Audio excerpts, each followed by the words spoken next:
السلام علیکم ورحمۃ اللہ وبرکاتہ۔ اردو زبان کی دوسری کتاب، آج کا سبق ہے نشست و برخاست کے آداب۔ ہر چیز کے طریقے، اصول، ضابطے ہوتے ہیں۔ اٹھنے بیٹھنے کا بھی ایک طریقہ ہے جو اسلام نے ہمیں خاص طور پر سکھایا ہے۔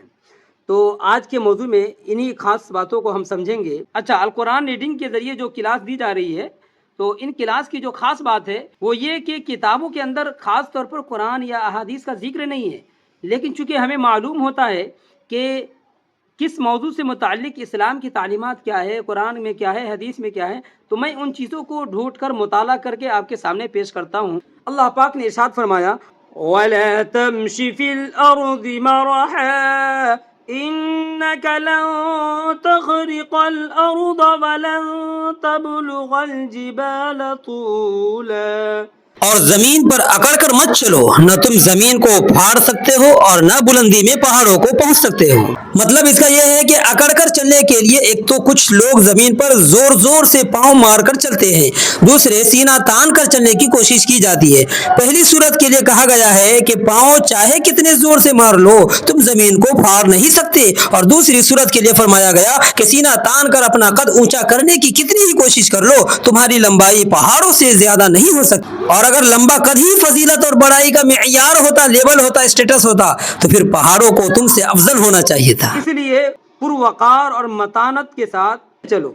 نبی پاک صلی اللہ علیہ وسلم کا ارشاد ہے الحیاء شعبۃ من الایمان، کہ حیا ایمان کا حصہ ہے، اور حیا، وقار، یہ تمام چیزیں انسان کے زیور ہے، زیور ہے۔ اس لیے ہر موقع سے انسان کو چاہیے کہ حیا اور وقار اپنا برقرار رکھے۔ چلیے موضوع شروع کرتے ہیں۔ دیکھیں، بسم اللہ الرحمن الرحیم، سبق نمبر 43 یعنی 43، نشست و برخاست کے آداب۔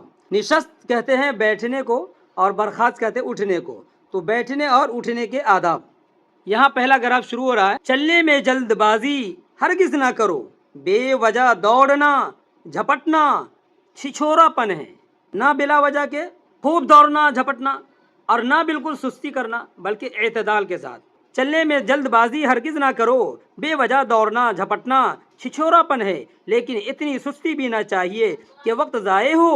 سردی کے وقت تیز قدم اور گرمی کے وقت آہستہ چلنا مناسب ہے۔ شیخی سے اکڑ کر یا نزاکت سے مٹک کر چلنا رجالوں کا طریقہ ہے۔ رجال کہتے ہیں گھٹیا، کمینہ لوگوں کو۔ کیا کہہ رہے؟ شیخی سے اکڑ کر یا نزاکت سے مٹک کر چلنا رجالوں کا طریقہ ہے۔ جب چلو رستہ دیکھ کر چلو، بار بار پیچھے مڑ کر دیکھنا بے وقوفی ہے۔ سواری ہو تو ایسی تیز نہ ہانکو کہ کسی کو صدمہ یا تکلیف پہنچے۔ ایک لمٹ میں اور اعتدال کے ساتھ درمیانہ چال میں چلانا چاہیے۔ دوسرا پیراگراف دیکھیں، بیٹھنے کے طریقے۔ بیٹھو تو پاؤں پھیلا کر نہ بیٹھو، نہ کسی کی طرف پشت کرو، پیچھے کا حصہ، خاص کر بزرگوں کی طرف سر کو یا ہاتھ کو زانوں پر رکھ کر نہ بیٹھو، یہ سستی کی علامت ہے۔ جب حاکموں یا بزرگوں کے سامنے جاؤ تو بلا اجازت نہ بیٹھو۔ تپائی، کرسی یا مونڈے پر نشست ہو، یعنی بیٹھنے کا موقع ملے تو پاؤں اٹھا کر نہ بیٹھو۔ تیسرا پیراگراف، کوئی بے فائدہ حرکت نہ کرو، جیسے ہاتھ ہلانا، ناک یا منہ میں انگلی دینا، کپڑے کو منہ میں لینا، انگلیاں چٹکانا۔ اگر جلسہ ہو تو انگڑائی، جمائی اور ڈکار لینے سے پرہیز کرو۔ بار بار تھوکنا بھی عیب ہے۔ ناک صاف کرنے کی ضرورت ہو تو اس طرح صاف کرو کہ حاضرین یعنی بیٹھے ہوئے لوگ نہ دیکھے، نہ آواز سنے۔ آستین یا دامن سے صاف کرنا بے تمیزی ہے۔ بہت سے لوگ کیا کرتے ہیں، ناک کی گندگی کو آستین میں یا کپڑے وغیرہ میں صاف کر لیتے ہیں، جو پہنا ہوا کپڑا ہے۔ یہ غلط طریقہ ہے۔ آپ رومال چھوٹا سا رکھے جس کو ہینکی کہتے ہیں، اگر ایسا موقع آ گیا تو چھوٹے کپڑوں کے ذریعے آپ صفائی کر سکتے ہیں، تو الگ سے رکھا کریں، اس کے لیے رومال چاہیے۔ یہاں آگے کہہ بھی رہے ہیں۔ چوتھا پہلا گراف دیکھیں، جب کسی محفل، مجلس یا جلسے میں جاؤ تو ایسی جگہ بیٹھو جو تمہارے رتبے کے لائق ہو۔ اگر ناواقفیت سے بے موقع بیٹھ گئے ہو تو جب معلوم ہو فوراً اپنی جگہ آہستگی سے واپس آؤ۔ اگر جگہ نہ ملے تو گھبرانا یا برا ماننا نہ چاہیے، چپ چاپ وہاں سے الگ ہو جاؤ۔ اور بہت سی دفعہ لوگ کرسیوں کے لیے اور آگے بیٹھنے کے لیے لوگ مار کرتے ہیں اور پھر ذلیل ہوتے ہیں، کیا مطلب؟ اس سے بہتر ہے کہ ہم خود پہلے الگ ہو جائے۔ پانچواں گراف، غیروں کے روبرو سوائے ہاتھ، پاؤں اور چہرے کے بدن کا کوئی حصہ نہ کھولو، ناف سے لے کر زانوں تک ہر وقت پوشیدہ رکھو۔ نابی جس کو کہتے ہیں نا، ناف سے لے کر زانوں تک ہر وقت پوشیدہ رکھو، خواہ جلسہ ہو خواہ تنہائی۔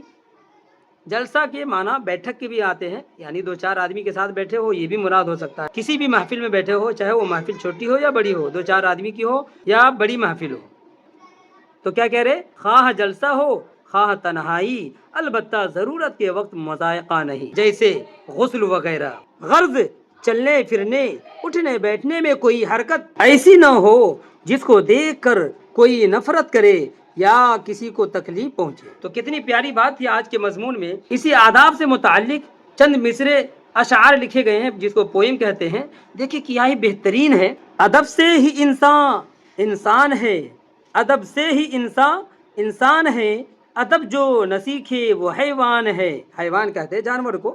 جہاں میں ہو پیارا نہ کیوں کر ادب، جہاں یعنی دنیا میں، جہاں میں ہو پیارا نہ کیوں کر ادب، کہ ہے آدمیت کا زیور ادب، یعنی ادب جو ہے یہ انسان کے لیے کیا ہے؟ زیور کی طرح ہے۔ نہ ہو جس کو اچھے برے کی تمیز، نہ ہو جس کو اچھے برے کی تمیز، نہ وہ گھر میں پیارا نہ باہر عزیز۔ اس کو اچھے برے کی تمیز نہ ہو، نہ تو ان کی عزت باہر میں اور نہ ہی گھر میں، اس لیے اچھے برے کی تمیز ضروری ہے۔ بٹھاتے نہیں بے ادب کو قریب، کوئی بھی جو با ادب با اخلاق انسان ہوگا وہ اپنے پاس اس کو رکھنا یا اس کے ساتھ بیٹھنا پسند نہیں کرے گا۔ اسی بات کو یہاں سمجھا رہے، بٹھاتے نہیں بے ادب کو قریب، بٹھاتے نہیں بے ادب کو قریب، یہ سچ بات ہے بے ادب بے نصیب، بے ادب بے نصیب، با ادب با نصیب۔ چند الفاظ ہیں، ان کے معنی کو سمجھ لے۔ قریب یہ لفظ ہے جس کا معنی ہے نزدیک، اس کے بعد ہے رزالہ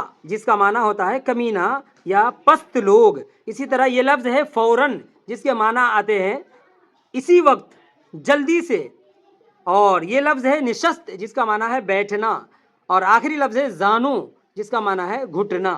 امید ہے کہ ادب سے بھرپور سبق آج کا سمجھ میں آیا ہوگا۔ جزاکم اللہ خیر۔ السلام علیکم ورحمۃ اللہ وبرکاتہ۔